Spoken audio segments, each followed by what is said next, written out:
অনেক দিন আগের কথা। এক বনে বাস করত একটি বাঘ। সে বাঘ প্রতিদিন একটি করে হরিণ ধরে প্রতিদিন মজা করে খেত। পাশের গ্রামেই ছিল একটি শিয়াল। শিয়ালটি প্রতিদিন খাবার খুঁজত, কিন্তু কোনোদিন খাবার পেত না। একদিন দেখে, ও বাবা, এদিকে আমি খাবার খুঁজে খুঁজে মরি, আর ওইদিকে দেখো বাঘ বাবাজি কি মজা করে হরিণ খায়। আমাকে যদি একটু দিত, কি আর করা, তার খাওয়াই না হয় দেখি। কাছে গেলে তো আমাকেই মেরে খাবে। আহা, কি খেলুম, কি স্বাদ! কিন্তু বাকিটুকু খাওয়ার আগে আমার একটু পানি খাওয়া দরকার। যাই, একটু পানি খেয়ে আসি। বাঘ চলে গেল পানি খাওয়ার জন্য।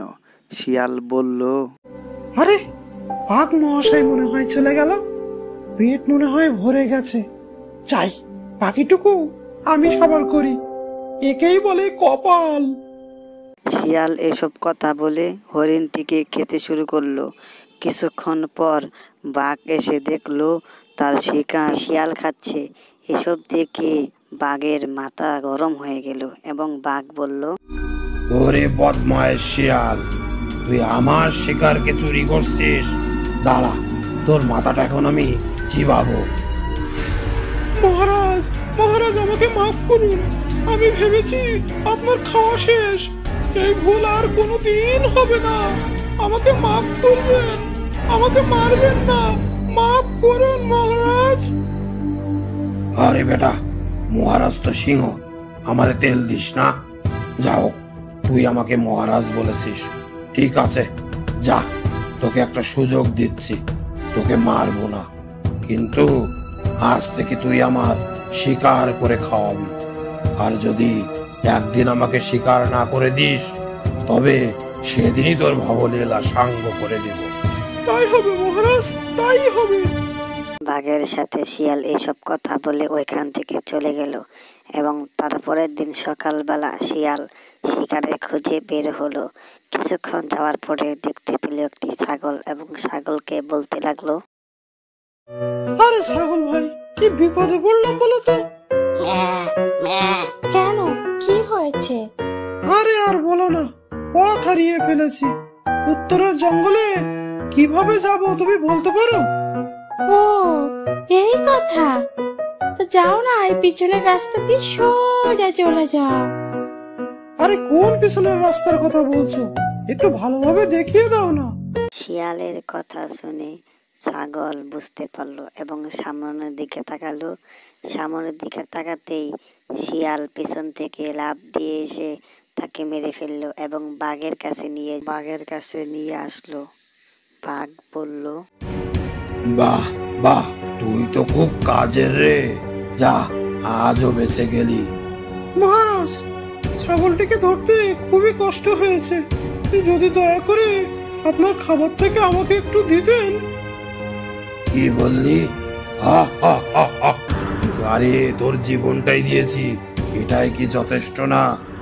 এখন যা, ভাগ এখান থেকে, না হলে আজকেই তোর মাথাটা মুড়ি ঘন্ট করে কিন্তু এর সাথে খেয়ে ফেলবো। কাল আবার আসিস। এই বজ্জাত শিয়াল, তুই কি আমার সাথে মজা করছিস? এই ছোট ছোট শিকার খেয়ে কি আমার পেট ভরে রে? ক্ষুধার জ্বালায় আমার পেট জ্বলছে। না, আজ তোকেই খেয়ে ফেলি। আমাকে ক্ষমা করুন মহারাজ, আমি তো আপনার মতো অত শক্তিশালী নই। কিভাবে আপনাকে বড় শিকার করে খাওয়াবো বলুন? আমি অত কিছু জানি না, তোকে আজ শেষ সুযোগ দিচ্ছি। কাল যদি আমাকে বড় শিকার করে না দিতে পারিস, তবে কাল তোকেই খাবো। যা এখন, যা আমার সামনে থেকে। বাঘের এইসব কথা শুনে শিয়াল মন খারাপ করে ওইখান থেকে চলে গেল এবং পরের দিন সকালবেলা সে শিকারে খুঁজে বের হলো এবং বলতে লাগলো, কি যে এক মুশকিলে পড়লাম। আরে বাবা, আমি যদি বড় শিকার করতে পারতাম, তবে বেটা তোর খাবার চুরি করে কি খেতাম। বড় শিকার এখন যে কোথায় পাবো?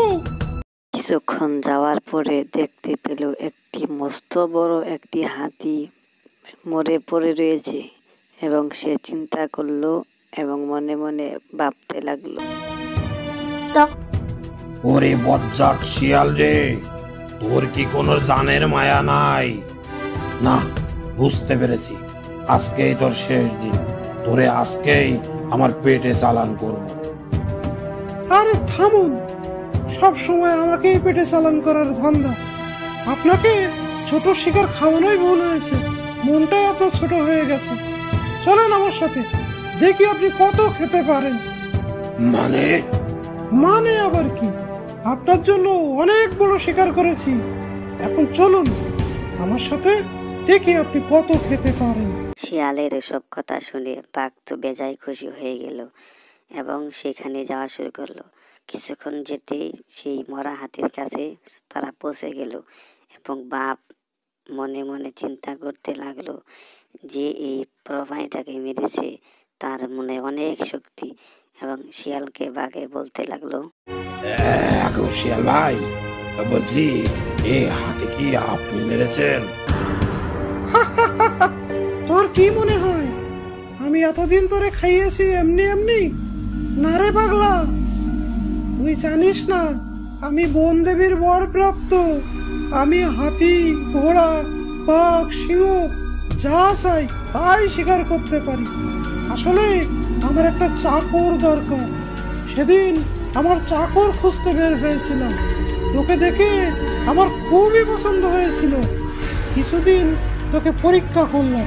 এখন বল, তুই কি আমার চাকর হবি নাকি হাতের মতো তোরও একই ব্যবস্থা করবো?